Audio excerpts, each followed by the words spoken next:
What's going on, folks? Ted from Nerd Immersion here, and I wanted to try something a little bit different with this video. I know sometimes when you stray away from the content that you normally do, it doesn't do so well, but I thought, what the hell, it can't hurt to try.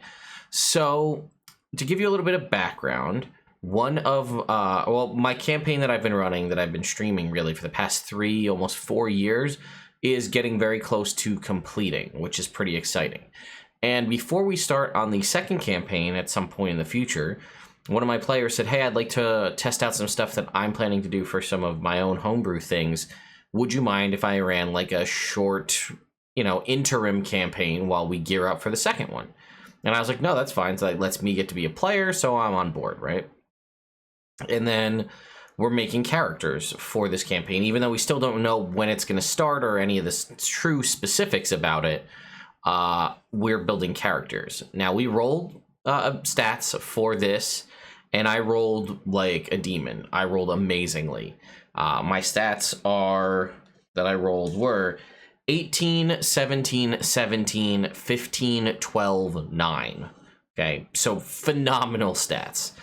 And I'm in the part of building a character. Now, I'm a DM, and I saw this, I think it was on a TikTok or something, but it seems more often than not to me that DMs, most people that play like DMs that are forever DMs, you often build your character to fill whatever hole there is in the party, less about, what kind of character you want to make. You're always like, oh, well, we don't have a tank, so I'll play a tank, because you're used to the other side of the table and you want to be able to fill that role. But I am basically torn on what kind of character to make. I have 3 potential options that I've designed. We're starting at level 3, campaign set to go to around level 10-ish. And I built those characters out on D&D Beyond, and I wanted to share them with all of you to show you and kind of get your opinion and have you sound off in the comments which character you think I should play and give me a little bit of a reason why. Again, not sure if this kind of video will do well, but as far as the background goes, we were all given a free feat at level 1. And the other characters, I believe, we're going to have a Dwarf Twilight Cleric and a Yuan-ti Fathomless Warlock. So that's the classes right now. No one rolled nearly as good as I did on ability scores, but they were, I'd say more powerful than the standard array.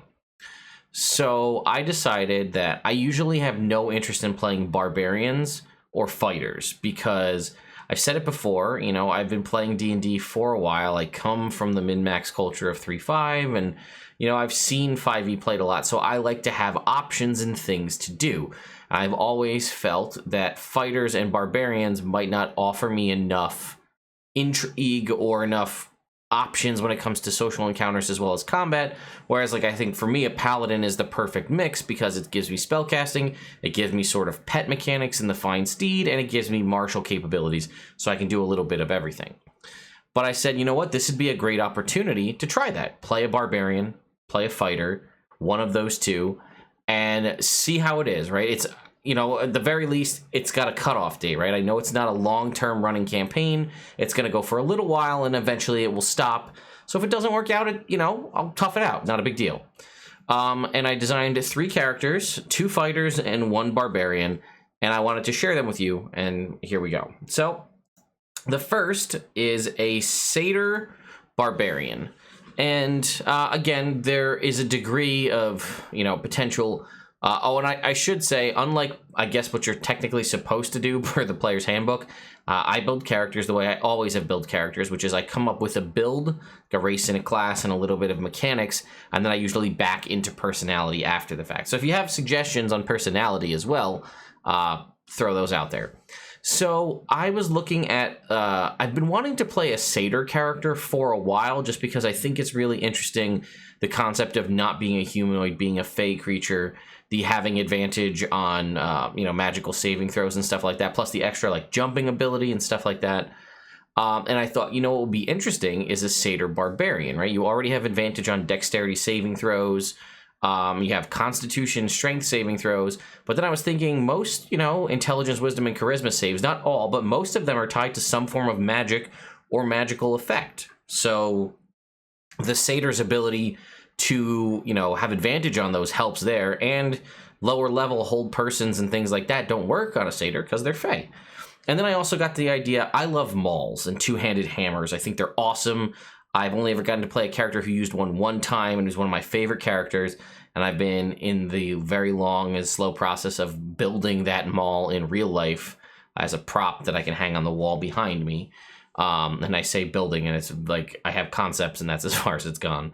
But I thought a satyr, because they are medium-sized creatures, and wielding a big-ass hammer could be really fun. So this is my satyr. I tentatively named him Hedge after Coach Hedge from the Percy Jackson series, but or I guess the Heroes of Olympus series. But I went with a Beast Barbarian because I thought the Beast Barbarian offers enough uniqueness to it that I think I could have a lot of fun, right? So I'd have Rage, Reckless Attack, Unarmored Defense. As we see, my stats are pretty solid, right? 20, 18, 18. So I'm sitting at an 18 AC with no armor. We're playing with all full Tasha's Cauldron of Everything expanded class features, so Primal Knowledge is in effect, which is why you can see all of these skills, the proficiencies that I have. And then we have, Path of the Beast. And one thing that I thought was really interesting is because you do get options, right? You could switch to, when you transform in Rage, you could use the Bite, which does piercing damage, and that could potentially give you some heals. The claws, I told you I'm focusing mostly on a maul here, so the claws aren't really useful till later on when you have multiple attacks. But what I think is really interesting is the tail, because I could still fight with the maul all the time as my primary weapon, but still have the tail summoned when I transform as a reaction to reduce the attacks against me to add a bonus to my AC, and then it also gives me reach if I need it. I thought that was an interesting way to go about doing that. And then again, I could always have this weapon I could ram somebody with a D4 plus 5 on, with my horns. We have the Mirthful Leaps ability to add a little bit extra to jumps and leaps and stuff. And the first level feat I chose was Crusher. If I'm going to be using primarily a maul, I've had a lot of fun, and I've seen, in our Evil campaign, my sister's character has the Slasher feat, and it actually came up and was extremely beneficial to us a bunch. So I wanted to attempt to use the other weapon-based feats on characters to see if they stack up to Slasher. So I thought Crusher, this would be an opportune moment to use Crusher and see how it works, right? Being able to get advantage, and the fact that if you crit, attacks against that enemy have advantage until the start of your next turn. You have Reckless Attack, so the potential to pull crits is a little more often, so I thought that worked well. And I designed a custom background, but I might change some of that, because you can see I have Mason's tools, Poisoner's kits, and Thieves tools. I was just trying to get, proficiencies in there, but I think I might change that and just go for languages instead. But anyway, here it is. I also thought it was interesting that with an 18 dexterity, this would be probably one of the first times in a while I've seen, or definitely played, a martial character who is about just as good with a bow as they are with a handheld martial strength-based weapon. So I thought this was an interesting one. I'll put links in the description to these character sheets if you'd like to go view them yourself. The second is an elf Cyanide Fighter. And the reason I went with an Cyanide is because I do like it. I've played a Blade Singer as sort of a Jedi in the past, and I've been intrigued by Cyanide from the start because it has, a couple of interesting abilities, right? You have the different psionic power. So you have Psionic Strike, which is essentially almost like a superiority die that you have, right? Psionic Strike is add the psionic die plus, I think it's plus your intelligence modifier, and based on, again, the breakdown of the stats for this character, that's an intelligence modifier of +4, so that actually almost beats out some superiority die in damage because you have that static number that you're adding. So that kind of negates, almost in my mind, some of the aspects of the Battlemaster fighter. We have the psionic energy die to reduce the damage taken with Protective Field, and then the telekinetic movement is a nice little fun extra feature there for, moving stuff around with your mind. And I went with an elf because I've always been intrigued by the double scimitar weapon. When it was introduced in Eberron, I don't think I've seen anybody use one in a game. Maybe because it's just so niche that no one really ends up using it. And I've played elven characters who have had access to the double-bladed scimitar, but they almost never used it because they were a spellcaster and it made more sense to use your spells. So I thought this would be interesting, and with the feat that I was given at first level as part of this, I was able to take the Revenant Blade, which lets the double-bladed scimitar be dexterity-based, be a finesse weapon. So then I was able to make this character, rather than a strength-based fighter, a dexterity-based fighter, which I thought was an interesting choice. And then that lets me use the double-bladed scimitar, which is cool because I can attack, and then bonus action attack with the double-bladed scimitar. And it boosts your AC if you're wielding it. And I thought that that was kind of a cool concept. Plus, we have a standard, you know, stuff that we would have. And I went with, because the double-bladed scimitar doesn't really fit into any of the fighting styles, I went with blind fighting as the fighting style of choice, where, you know, you basically have blind sight out to 10 feet. I don't know if there's a better choice. I guess I could take defense and boost my AC a little bit higher. But, you know, dueling, I don't believe dueling or great weapon fighting, either of them, I don't think either one applies to the double-bladed scimitar, just because of the nature of the weapon itself. And I thought about taking interception, where you can kind of block for, you know, your allies if they're nearby, but then I realized that I have a Twilight Cleric and a Fathomless Warlock in my party, and regardless of what happens, I'm likely going to be the one who's tanking hits, and I probably will likely be alone, so I don't know if interception would come up too much, but I thought blind fighting could be of use. And then again, we have our psionic energy die. And one thing that I like about being a fighter in this instance is these are what my stats look like at level 3. And I would get more ability score improvements than the other players. I'd get one at 4 and then another one at 6. So I'd have a lot of freedom to play around with different kinds of feats. Let's see. And as far as the type of elf I went with Ariani High Elf. So this is one from Eberron, which is basically, I don't need any of the weapon proficiencies and things like that you standardly get from elves, because I could trade those all away for, you know, tool proficiencies because I'm a fighter. But the Ariani High Elf gives you, you get access to a High Elf cantrip, you know, a wizard cantrip of your choice, and basically you get a skill proficiency and you have expertise in that skill. So I chose that and went with Perception. It's a standard kind of choice. And as far as my cantrip, I went with Mind Sliver. I thought it kind of fit into the whole psionic concept, but I could change this. I was looking at the Pallid Elf from Explorer's Guide to Wildmount as an option. It could be Ariani Wood Elf and just get a little bit more movement speed. And I've been working on homebrewing a Ghost Elf, you know, as replicating the thing from that old Dragon magazine that I referenced in one of the, you know, the races I'd like to bring forth from 3.5 to 5e. If I finish up that Ghost Elf, I may end up asking the DM if he'll let me play that. And then, yeah, again, you can see here the feat that I chose was Revenant Blade, which makes it be a finesse. While you're wielding it, gives you a +1 dexterity or strength, and you get a +1 to AC while you're wielding it. And then again, to show off the double-bladed scimitar, it basically has this bonus ability, which I can't believe it's not shown here, but it does 2d4 as the attack, 2d4 plus 5, and then as a bonus action, the special feature of it is as a bonus action, you can make an attack that does 1d4, I believe, plus your dexterity modifier as the sort of, as an, you know, not necessarily as an offhand attack because it's two-handed, but that's sort of the benefit of it. So let's go and look up double-bladed scimitar real quick. Double-bladed scimitar special. If you attack with a double-bladed scimitar as part of the attack action on your turn, you can use a bonus action immediately after to make an attack. This attack deals a d4 damage on hit instead of 2d4. Now, as far as I can tell, that still adds your whatever your associated modifier is, so it's better than, you know, two-weapon fighting. So, and then lastly, my third character is I don't have a name for this character yet. But I decided I'd switch it up and use Van Richten's Guide, and use the Dampier rules from Van Richten's Guide and make another fighter. And I really, really liked the Dark Tides of Bilgewater content that came out, that very short-lived D&D Beyond / League of Legends crossover. And they had a fighter in that called the Renegade.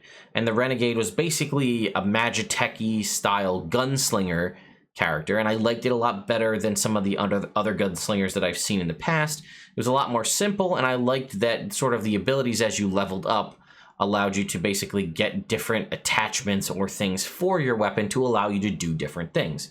So I thought I would go with that.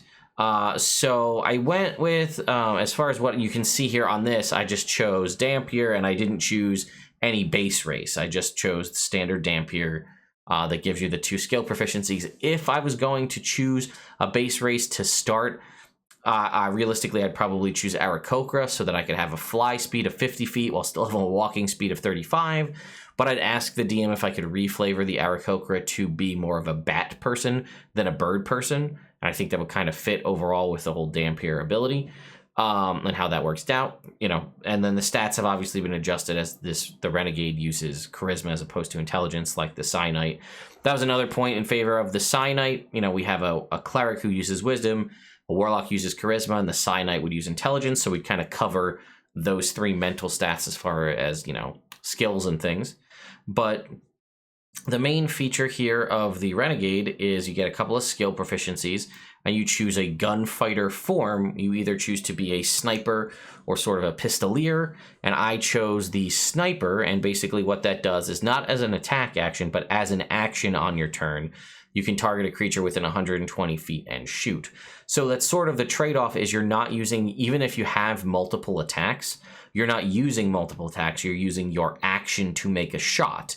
However, it has a range of 120 feet, and if you're proficient with it, it does a D10 plus your dexterity modifier.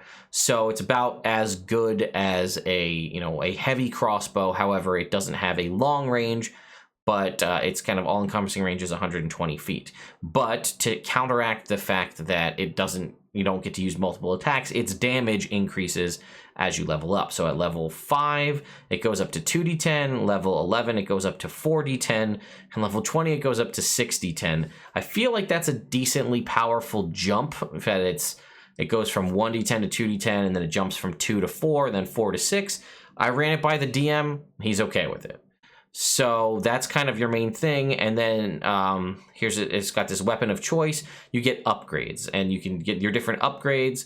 You get more as you level up, and they're based off of your charisma modifier, any DCs associated with it. So you get a minor upgrade and a major upgrade. The minor upgrades, you can see right here, you can get a net that you can shoot from it that kind of restrains somebody, sort of like a net gun. There's collateral damage with the sniper, where if you hit a target, basically all creatures within 5 feet of it must make a dex save or take piercing damage. The only downside is that doesn't distinguish from friend or foe. It's basically an explosive round.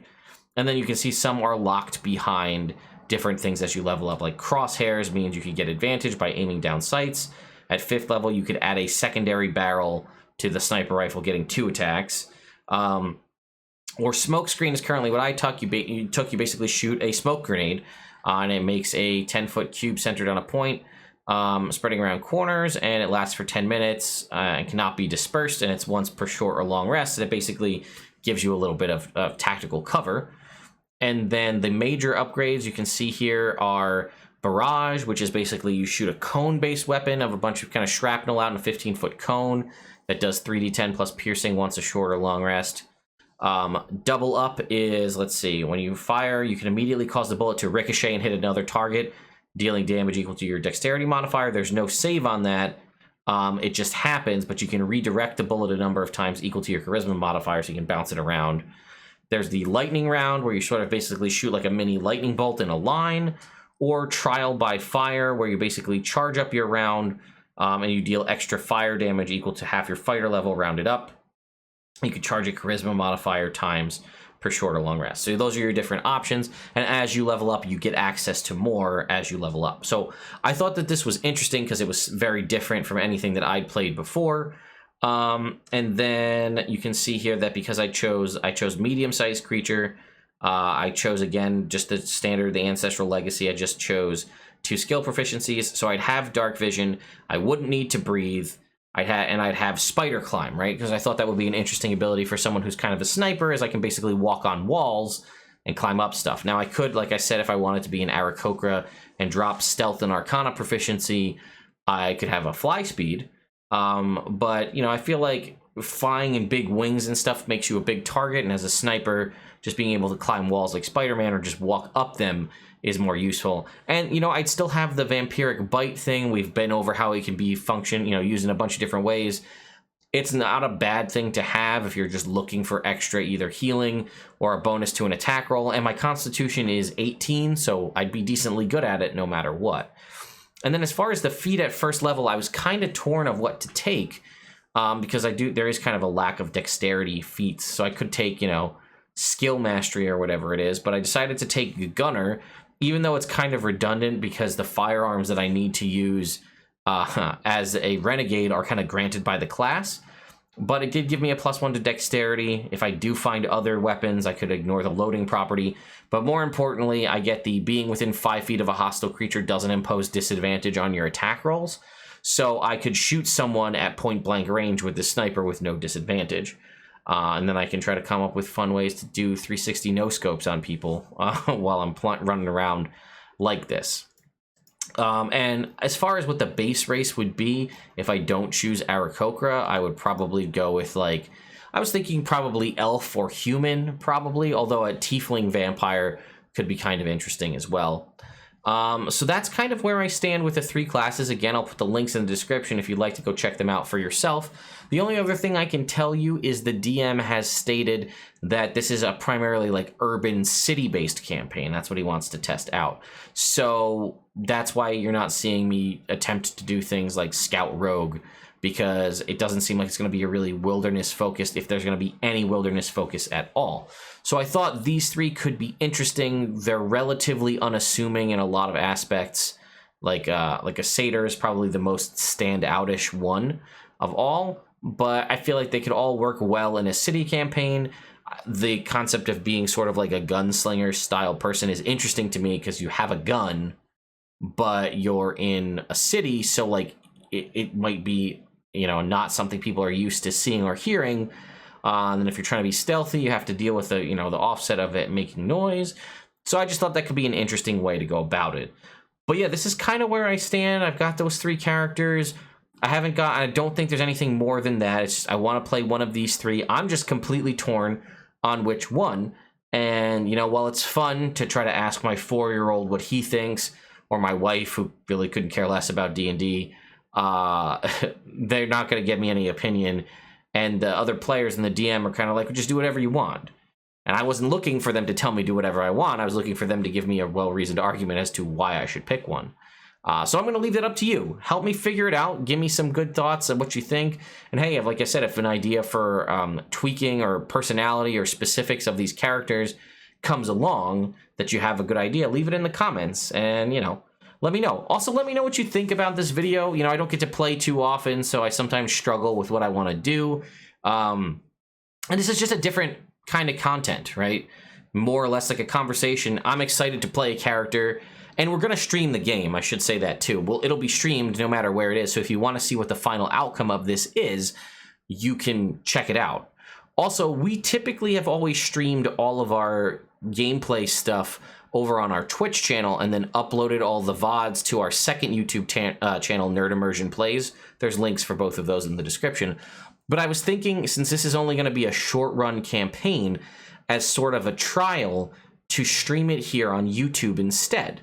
So what we would be doing is we'd be streaming the video on this channel, but basically taking the VODs down after the fact and uploading the VODs to the second channel so as to not clutter up the main account, but we'd be streaming on this channel. I thought that could be a fun thing, again, as sort of a test to see if it works better, you know, see if the viewership numbers are better, see if people like it more. You know, I have a much larger following on YouTube than I do on Twitch, so I thought it could be a good test run to see if that's worth doing for our campaign 2 of my homebrew campaign. So let me know your thoughts in the comments down below, and I will see you all next time.